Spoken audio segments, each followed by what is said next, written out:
Lewis Hamilton capped off his 300th Grand Prix weekend in style at the Circuit Paul Ricard, securing his and Mercedes' best result of the season after leading home teammate George Russell for P2 and P3, while Hamilton hailing the result as a triumph for the Silver Arrows. A perfect start from P4 on the grid saw Hamilton jumping Red Bull's Sergio Perez for P3 on lap 1, with Hamilton then benefiting from Charles Leclerc's retirement to finish a comfortable P2 behind his 2021 title rival Max Verstappen, with a delighted Hamilton speaking to the media on Sunday evening. "I couldn't really be much happier," said the 7-time world champion. "Of course, if we'd won, that would be another step, but definitely didn't expect that result today. Obviously, I was praying and hoping that we would fight for a podium, like third, but I can't believe we have a second. This is huge for us." Obviously unfortunate for Charles, but we've done a great job with reliability as a team, so I have to really give thanks to the team for that. Hamilton's result, meanwhile, was all the more impressive given he was suffering from a malfunctioning drinks bottle on his Mercedes W13, with TV cameras picking up Hamilton lying on the floor of the cool-down room ahead of the podium ceremony. "I feel fantastic. I was just a little bit dehydrated," he said. "The drinks bottle didn't work in the race. I don't actually ever drink in the race ever, so this is the first time I actually tried it all year, and there was nothing coming out." But what a day, what a weekend, especially with missing FP1 in place of Nick de Vries. Just so proud of the team. This is an incredible result. Winning races and getting results like this is about the whole package. And of course, we know we don't have quite the pace of the two teams, Ferrari and Red Bull, ahead, but reliability is a huge fundamental part of the process. So I'm proud of my team for having the reliability that we do have. And what a great result. George did a great job today as well. So to get second and a third is really special for us. In just 7 days' time, Hamilton will line up on the grid at the Hungaroring, a track where he's won a joint record 8 times. But with Hamilton having finished P3 in Austria and P2 in France, could his legion of fans dare to dream of him taking his first victory of the season at one of his favourite stomping grounds? "I dare to dream, for sure," he said. "That's gonna be tough. Red Bull and Ferrari are so fast, and Ferrari made a big step this weekend, and that will be hard to beat in Budapest. But it's going to be hot, and I'm hoping that our car is a little bit better there. I won't know till I get there, so fingers crossed." So Lewis Hamilton and George Russell helped Mercedes to its best result of the season so far as they finished second and third behind championship leader Max Verstappen in the French Grand Prix. But although Hamilton came home just 10 seconds adrift of the winning Red Bull after the 53-lap race, Mercedes said it remained realistic about how big the deficit was to the front. Asked by motorsport.com if he felt the reality remained that Mercedes was around 0.4 to 0.5 seconds behind the top squads, Mercedes team principal Toto Wolff said, "I think he, Hamilton, was able to stabilise the gap at 5 or 6 seconds in the first stint, but you need to be honest and say when they are racing each other in the second stint, probably Max was just keeping it on the track."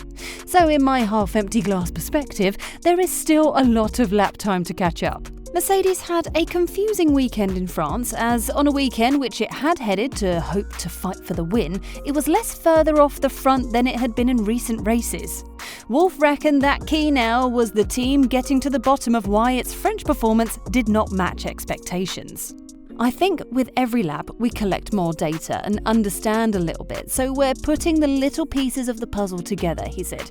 "It's a process that's sometimes difficult." What he was clear about, however, is that France showed that the Mercedes W13 is not good on single lap qualifying pace, and it remains troublesome in terms of tyre warm-up.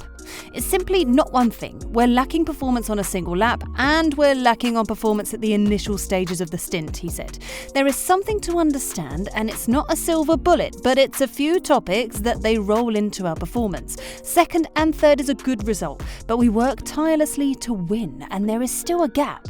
Meanwhile, the latest win for Red Bull driver Max Verstappen means he extended his lead at the top of the championship by scoring his 7th win of the season on Sunday, capitalising on Charles Leclerc's crash while leading. But the race also saw Mercedes get both of its cars onto the podium for the first time this season, as Lewis Hamilton and George Russell finished second and third respectively. Hamilton sat second behind Verstappen for the restart after the safety car period, but was powerless to battle the Red Bull due to its straight-line speed deficit. Hamilton eventually crossed the line 10 seconds behind Verstappen at the end of the race. Although Red Bull boss Horner was not especially surprised by the top speed of the Mercedes cars, saying nothing stood out significantly to us, he remained confident the rival team was making inroads on the leaders. They were certainly taking up their chances coming into the weekend, Horner said after the race at Paul Ricard. I think in the end, Max was reasonably comfortable, but you can see they're chipping away at it, they're getting closer. Horner joked, I hear Toto Wolff said they're going to work throughout the summer break to improve the car, which would of course be illegal. You can see they're getting closer and closer.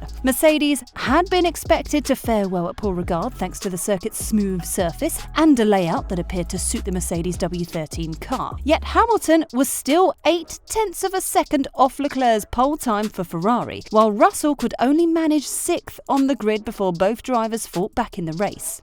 Mercedes F1 chief Wolff said that after the race the team was still lacking in car performance on a single lap, and we are lacking performance at the initial stages of the stint, and there would be no silver bullet to remedy these issues as it goes into search for a first win this season. Verstappen's victory saw his lead at the top of the Drivers' Championship grow to 63 points, but he admitted the gap was bigger than it should be given Ferrari's recent level of performance, which has been comparable to Red Bull's. Asked if he would dispute Ferrari having the quickest car at Paul Ricard, Horner said it was impossible to really say. Obviously, Carlos Sainz looked quick, but then he's on an offset strategy with the medium tyre, where others were on the hard tyre, Horner said. For sure, they had a quick car today. But back to Mercedes, there was some bad news for F1 hopeful Nick de Vries. Toto Wolff has conceded that he can't help Nick de Vries in his search for a Formula One seat and says Mercedes may need to let him go. De Vries, 27, is a highly rated driver who has Formula E and Formula 2 titles under his belt, and he got a chance to shine in his role as Mercedes reserve at the French GP when filling in for Lewis Hamilton in first practice. That outing, where de Vries impressed the world champions again, prompted more talk of de Vries possibly joining the F1 grid in 2023, with Williams the most obvious contender given their Mercedes partnership and the fact that the Dutchman has also driven for them in practice this season. Mercedes boss Wolff is keen to get de Vries a chance on the grid, like George Russell was afforded when a Mercedes reserve, but admitted to Sky Sports F1, I can't really help him. We can't tell a team to look at him because that feels like interference,